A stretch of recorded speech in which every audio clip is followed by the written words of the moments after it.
Hello, and welcome to part three. We hope you enjoyed parts one and two of Policy Day with CalOSBA. In this segment, we look at support Governor Newsom has provided for small agriculture businesses competing in a changing climate and look at how the state is supporting employers and how employers are protecting workers even after the end of the COVID-19 state of emergency.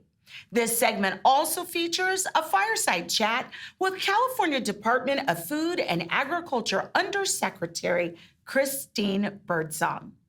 Let's not wait. Let's get started. Hello, my name is Linda Quiñones-Vaughan, and I serve as CalOSBA's Central California Advisor.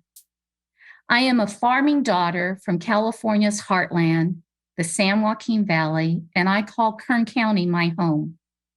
Early to rise, our family has farmed and ranched Central California lands for most of my life. I was raised as a future farmer of America and have served as the 15th District Agricultural Association President and board member. I am here to discuss mitigating the effects of climate change on agricultural small businesses, and today I have the pleasure of introducing a very special guest. California depends on a reliable water supply to grow our food, fuel the economy, and provide clean water to our families.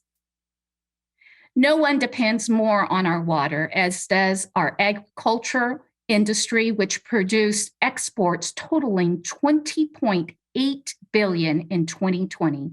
The effects of climate change are visible in California, more so now than a decade ago. We can see it around us in the low water levels of our rivers and reservoirs, and beneath us, our underground water table zones and basins have been severely depleted. For the agriculture industry, the depletion of water availability in soils caused declines in crops and livestock productivity and threatens our top agricultural commodity exports to include dairy, grapes, almonds, cattle, and strawberries.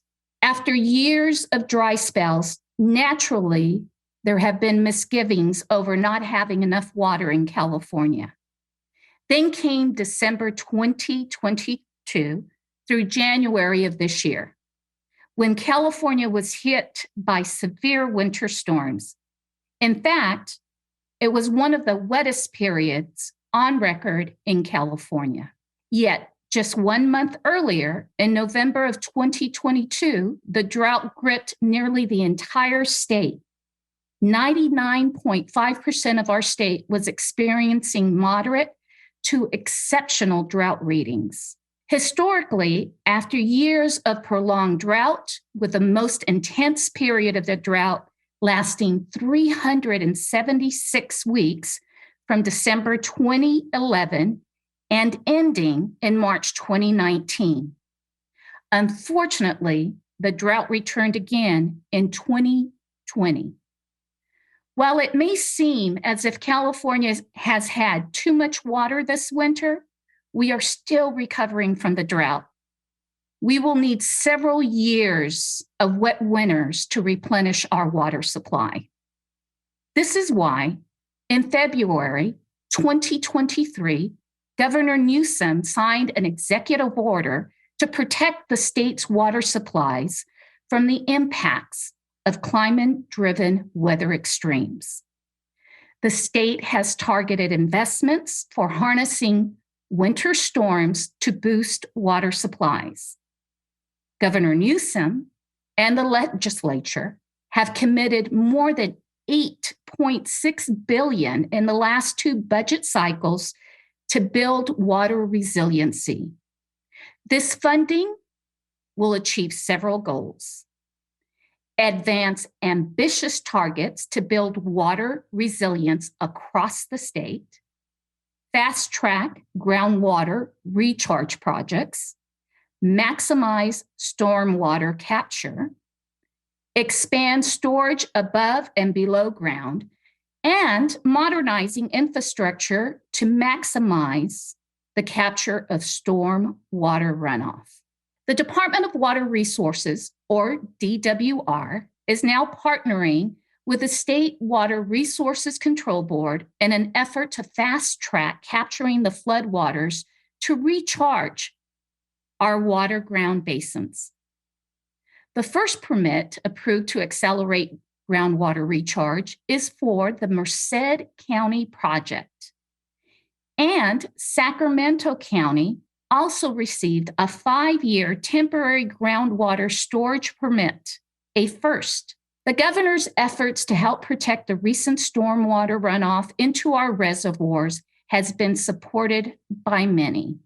Unfortunately, the recent storms have impacted the agricultural industry, and they have experienced significant crop, soil, and property damage. The reality is, we will not know the full extent of the damage to our agribusinesses for a few months yet. As the lead agency on the Economic Recovery Support Function, CalOSBA is working with agencies such as the California Department of Food and Agriculture, the Federal Emergency Management Agency, and the California Office of Emergency Services on a food and ag task force to coordinate communication efforts with our California agribusinesses. An exciting initiative we are leading at CalOSBA is the Accelerate California Inclusive Innovation Hub program. We call them iHubs. You heard about Accelerate California from Assistant Deputy Director Chris Earle in part 1 of this video series. There are currently 10 iHub designees across the state, and there are 2 which are ag-focused. The state provides funding to help these incubator programs support businesses with diverse founders in diverse industries across all our state's regions. In the true north, we have Siskiyou, Ag Accelerator. It focuses on building strong agribusinesses, entering new markets, and forging new methods to sustain agribusinesses, economic growth in the face of climate threats like the drought, particularly in ranching, which is very strong in Siskiyou County. It also assists with navigating farm changes and complex industry issues and pairing up farm businesses with agribusinesses and other experts. Our second Ag iHub is Fresno's Water, Energy, and Technology Center, known as the WET Center, hosted by Fresno State University, located in Central California. Their mission is to connect and cultivate water, energy, and ag technology ventures and create more sustainable ag tech businesses in the Central Valley. With us in studio today is a very special guest with a deep understanding of our California agricultural businesses. Undersecretary Christine Birdsong from the California Department of Food and Agriculture is here to speak with our CalOSBA Director, Tara Lynn Gray, on the Small Agriculture Business Drought Relief Program. Back to you, Director Gray. This is Tara Lynn Gray, Director of CalOSBA, reminding you that supporting small strengthens us all.